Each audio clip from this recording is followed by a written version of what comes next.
Estamos aqui hoje com uma lenda do hóquei brasileiro, não só brasileiro, como também de Sertãozinho. Estamos aqui com ele, Vitor Santos. Vitor, muito boa tarde. Boa tarde a todos vocês, obrigado por essa oportunidade de poder falar de hóquei novamente. Vitor, você que é uma lenda do hóquei, né? Teve naquele lendário time do Sertãozinho. Conta um pouquinho pra gente como surgiu essa paixão sua pelo hóquei, como o Vitinho, né? Se apaixonou pelo patins, pelo hóquei. Conta um pouco pra gente. Bom, na realidade eu nasci em Portugal, que é um esporte tradicional em Portugal, o hóquei, né?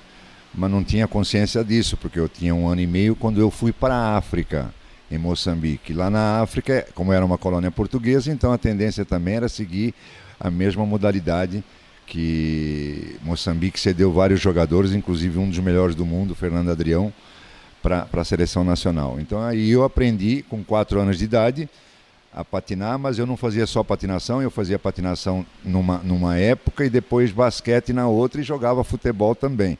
Então eu era do esporte. E isso com 4 anos eu fui para a patinação artística. Eu comecei na patinação artística dos 4 aos 6 anos de idade, quando teve um jogo das crianças do hóquei, lá de Moçambique, contra os meninos da patinação. E eu fui goleiro dos meninos da patinação. E aí eu acho que o técnico de hóquei gostou de me ver no gol e pediu para eu ser goleiro do hóquei mesmo. Foi aí que eu passei para o hóquei dos 6 anos até os 11. Quando eu tive um outro técnico, ele vendo eu patinar, que eu tinha uma base boa de patinação, né, porque eu tinha feito 2 anos de patinação artística, ele falou, não, você não pode jogar no gol, você patina melhor que os jogadores de linha. E aí então eu virei médio, que é aquele defesa que sobe para o ataque, né? Aquele tipo meio campista no futebol que acompanha os atacantes. E aí em 75 eu vim para o Brasil, para São Paulo, joguei na Portuguesa, fui fazer o teste na Portuguesa, isso com 15 anos e meio mais ou menos, e fui lá perguntar se eu podia participar do treino, aí os caras falaram, só tem naquele time reserva lugar e no ataque. E treinando contra o time adulto da Portuguesa, que era famoso. Falei, tá bom, não tem problema. Imagina eu com aquela escola portuguesa, com 16 anos de idade, com todo o vigor físico, e participei desse coletivo, ganhamos de 6-0, fiz os 6 gols. A partir daí eu virei atacante, foi na Portuguesa. Então a minha história, eu consegui passar por todas as fases dos patins, patinação artística, goleiro, defesa, atacante. E de lá para cá, de 75 para cá, depois virei atacante, onde eu consegui os 1.190 gols só com a camisa do Sertãozinho. Tive os quase 500 gols na Portuguesa, 200 na Itália e mais os da seleção brasileira. Ô Vitor, você disse que veio de Portugal, de Moçambique aqui para o Brasil para jogar hóquei. Não foi para jogar hóquei? Não. Eu fui para Moçambique, meu pai tinha ido primeiro, né? Que o português é meio aventureiro, né? Primeiro vai o pai, depois vai a mãe e os filhos, né? Depois de 3 meses. E para cá foi quando aconteceu toda aquela revolução em 75, aí então a gente veio para o Brasil, mas não foi para jogar hóquei. Viemos porque o meu pai tinha 2 irmãos aqui, e ao invés de a gente ir para Portugal, a gente veio para o Brasil. E quando você chega no Brasil, já conhecendo o hóquei, como era o cenário brasileiro do hóquei naquela época? Como era o Brasil no hóquei naquela época? Não, era um hóquei competitivo, tinham muitas equipes jogando, a Portuguesa fortíssima, o Palmeiras, o Regata Santista, Internacional, CPP, Rio Branco, tinha muito time. E eu vim no juvenil, então eu joguei no juvenil na Portuguesa e depois eu, com 16 anos, eu jogava no juvenil e no adulto. Então eu consegui mesclar tudo, mas era bem competitivo, tanto a categoria juvenil quanto a categoria adulta. Ô Vitor, você foi um grande nome, né, na história do hóquei brasileiro, no hóquei de Sertãozinho. Conta um pouco pra gente, quais foram os seus principais títulos, suas principais conquistas, suas principais memórias dentro do hóquei?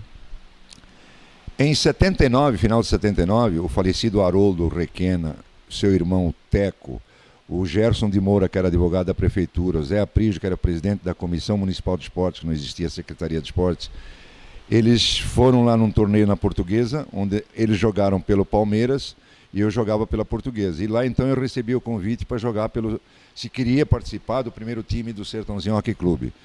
Com isso eu aceitei, mas achei que era brincadeira, que não ia morrer na praia. Quando deu o finalzinho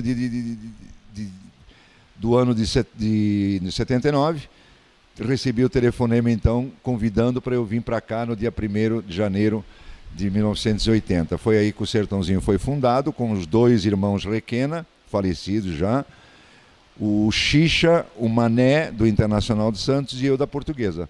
Os 5 fundadores do Sertãozinho em 1980.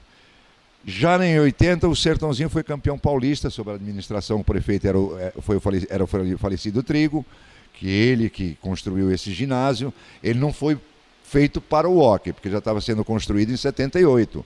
Não existia nenhuma ideia do hockey. Mas a partir de 80, sim, já começou a ter essa possibilidade de ser um ginásio para o hockey, né?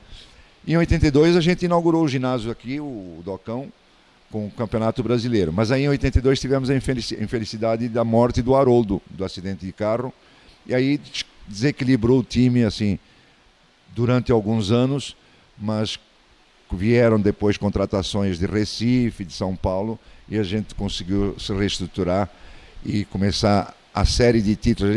A gente foi campeão paulista em 80 e 84. Ficamos de 81, 82 e 83 sem título nenhum nesse Campeonatos Paulistas e Brasileiros. E só viemos a ser campeões brasileiros pela primeira vez em 85. E a partir daí o Sertãozinho se tornou o maior recordista de títulos brasileiros, 22 títulos nacionais. E Campeonatos Paulistas, 27. Eu faço parte de alguns daquela década de 80, né, e um pouquinho de 90, onde eu tive a oportunidade de jogar na Itália por 2 anos. Foi após o Mundial aqui de 86 em Sertãozinho que eu recebi o convite, e então eu fui para a Itália no Hockey Clube Monza. Fiquei 2 temporadas lá. Não fiquei mais porque a esposa ficou grávida do 2º filho e queria voltar. Vitor, você falou que participou do primeiro título brasileiro do time de Sertãozinho de Hockey. Você lembra como que foi essa campanha? Qual era a emoção que vocês sentiram naquele momento? Como era o time? Como era a sincronia do time? Como era a relação de vocês ali para conquistar esse primeiro título brasileiro inédito para o Hockey de Sertãozinho? Antes do título inédito do brasileiro, nós tivemos o título inédito do sul-americano. Nós fomos em 82 para São Juan e lá a gente foi campeão Foi o primeiro campeonato sul-americano e nós fomos os primeiros campeões sul-americanos em 82, já sem o Haroldo. Tá? Então, esse aí realmente foi o troféu mais importante que o Sertãozinho tem até hoje, apesar da gente ter 4 títulos sul-americanos. Mas o brasileiro de 85, ele foi em Curitiba. Claro que era um brasileiro que a gente já vinha procurando, ir atrás dele já há muitos anos, alguns anos, e não conseguimos. Mas aí tivemos a contratação do Maurício Leopoldo de Recife, e o Silvio Blancaco, que foi secretário de esportes e hoje é secretário na prefeitura, fazia dupla de ataque comigo. E a gente ganhou de 2-0 na decisão com o Português do Recife, 2 gols do Maurício, e fomos então campeões brasileiros pela primeira vez. Aí já teve o tri, já veio em sequência, 86 e 87. 88, eu e o Maurício fomos para a Itália, o Sertãozinho perdeu a final para a SMAT também de Sertãozinho, que também estava com um belo time, era uma seleção, era a segunda. O Sertãozinho e a SMAT que forneciam os jogadores para a seleção brasileira naquela época. Já em 89, quando eu voltei da Itália, nós voltamos a ser campeões brasileiros em 89, 90, 91 e 92, tetra. Em 93 não conseguimos, 94 também não, fomos para a final e perdemos lá em Teresópolis.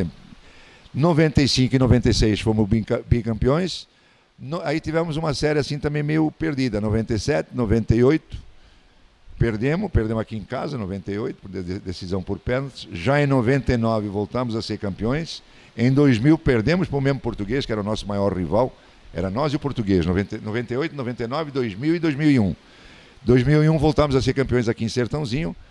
2002 foi o Correias do Rio.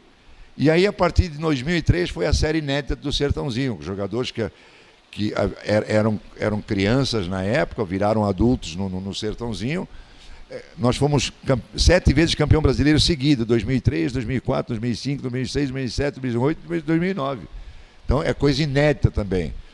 E nesse rol aí de títulos brasileiros, nós temos também alguns recordistas. O Kleber, por exemplo, que junto com o Flavinho Guidi são 15 vezes campeões brasileiros. Então nós temos vários recordes em tudo, em quantidade de títulos, de jogador, em número de gols, em campanhas, em jogos disputados, sabe? O Sertãozinho é uma história, eu até costumo dizer que não é fácil encontrar um time aqui no Brasil, mesmo de outras modalidades, que tenha a quantidade de títulos brasileiros e paulistas que a gente tem.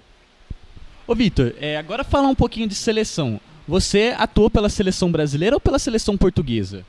Não, eu era português. Aí eu me naturalizei brasileiro em 82 para poder jogar na seleção. Então eu fui no Mundial de 82 em Portugal. Foi aí que eu conheci Portugal, apesar de ter nascido lá. E aí eu fui no Mundial de 84, de 86, de 88, de 91. Participei de 6 mundiais, e o da China, de Macau, do grupo B. Então eu participei, comecei a ser brasileiro, né, dupla nacionalidade, a partir de 82. Aí fui até 92 nas Olimpíadas de Barcelona, jogando pela seleção.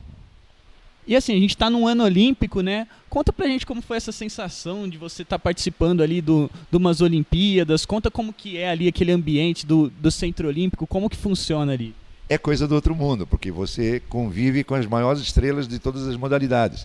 Inclusive eu vi o time dos sonhos de basquete lá hospedado, onde alimentavam-se ali, porque aquilo é um mundo, né? O restaurante ele tem todas as comidas do mundo inteiro. Então é um quarteirão inteiro só de restaurante aberto 24 horas. Ali, se você não se controlar, você ganha peso. Mas o time dos sonhos, Dream Team, né, dos Estados Unidos de basquete, Magic Johnson e Michael Jordan, eles não tinham sossego lá, então eles foram obrigados a se hospedar fora da Vila Olímpica. É um outro mundo, é um mundo maravilhoso, é um mundo que você é mais um dentro de todas aquelas estrelas do atletismo, do boxe, do judô, do taekwondo, de tudo, né? Que participa da ginástica olímpica, vôlei. Tive até amizade com o Tandy na época também, mas isso já veio desde o Pan-Americano de Indianápolis. Tinha o futebol que se juntava. Então, realmente é muito bacana. E participar de uma Olimpíada, e a única, que o hockey depois não participou mais, você vê aquela flecha ao vivo, né? Que o cara acende, manda aquela flecha acesa e acende a pira olímpica. São coisas históricas, coisas que não saem da tua cabeça, que você acaba contando para filhos e netos que ainda não vieram, né? Ô, Vitor, a gente fala aí do esporte, né? A gente vê que o esporte mudou a sua vida. Você teve ali também dentro de uma Olimpíada onde todo mundo, né, tem a sua vida mudada através do esporte, e você hoje na prefeitura de Sertãozinho trabalhando com o esporte. Como você acha, qual a importância do esporte nos anos iniciais de uma criança, nos anos iniciais na fase de formação de caráter, respeito, educação e também esportivamente? Acima de tudo é tirar das ruas. Essa é uma preocupação que eu tenho, tanto no hóquei lá no patinódromo quanto aqui no Docão, é que a molecada não fique na rua sujeita aos perigos que encontram naturalmente, de drogas e uma série de coisas. E eu mesmo, se não tivesse sido esporte, talvez fosse um moleque de rua, talvez fosse um drogado, porque eu tinha uma vida pobre na África e que passava necessidades. Então, o esporte, na realidade, talvez tenha me salvado desses perigos da rua. E isso é o que eu tento passar para a molecada em todos os níveis que passaram por mim, desde 1980, que eu estou aqui no Sertãozinho, que o estudo é a principal base, e depois o respeito, né, a técnicos, professores e aos colegas. Então eu tento passar realmente coisas que tanto a criança, menina, quanto o menino, vão precisar desses valores na vida adolescente e adulta. Muito bem, pessoal. Essa foi a nossa entrevista com o Vitor, a nossa lenda do hóquei sertanezino, a lenda do hóquei brasileiro. Muito obrigado, Vitor. Eu que agradeço. A gente só não falou muito da patinação artística. Eu sou presidente do Sertãozinho Hockey Clube, onde abrange o hóquei, com as crianças lá no patinódromo, onde abrange o adulto aqui no Docão, time que participa de todos esses eventos paulista, brasileiro e sul-americano. E eu sou presidente da patinação artística também já há 4 anos, onde a gente tem nesse ano um recorde de 520 crianças inscritas. O Jota teve a oportunidade, inclusive, de ser o narrador do show, né? E ele viu a quantidade. Só que agora a gente praticamente dobrou a criançada. Então queremos fazer um show maravilhoso agora no final do ano. Agora, dia 22, a gente está indo para o Guarujá, que as meninas, as cinco meninas e um menino vão participar da competição de Guarujá de patinação artística, ver se a gente consegue trazer alguma medalha. Então é isso. O Vitor hoje não é só hóquei, é patinação artística também.